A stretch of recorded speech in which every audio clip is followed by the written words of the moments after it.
Yes, yeah. So somebody, asked earlier about, could we explain the blood and like here's the evidence of the medical intervention, and as I mentioned earlier, when someone's in cardiac arrest, it means like their heart just suddenly stopped or their heart rate is just dropping, and basically their heart's not functioning properly, and so it's a brutal process, to try to get somebody back. And I believe the stat was like 20, it may be less, but like 20%, the people make it out of cardiac arrest. Like it's not good. The time is not on your side. Yeah. So who knows what was going on in that ED room, but it definitely, like I said, I talked to some RNs, and I showed, one of my close friends of, over 30 years, and she's an RN, and she said right away, she goes, "That's normal. I don't see any bruising."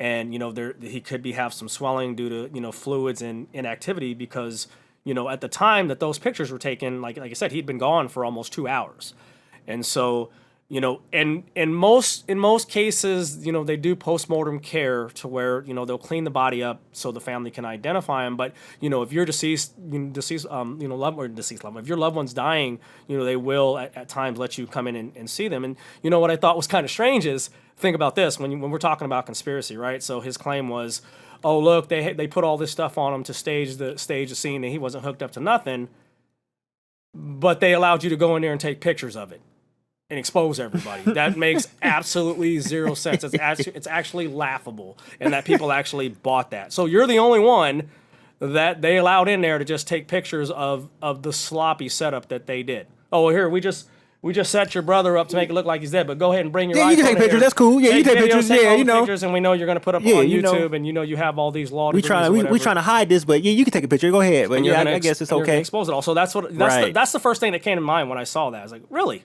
Yeah. Okay, so like I said, I went and I pulled this out and said, okay, well then let's see you explain this. So this is the evidence of the medical interventions, which probably explains. But like I said, we weren't in that room, but I'm sure hopefully there's people in the chat that have some kind of medical experience. And his cousin said that he did see some blood, and he thought possibly it come from the tube, because they sometimes they do have to shove that in there. You just don't. I mean, you think about it, your heart rate is just dropping. Yeah, you can't. And so we just don't know. Like I said, I've read that people get ribs broken, for CPR. You just don't know. We don't know if like blood was pumping out of but it definitely was not what he said.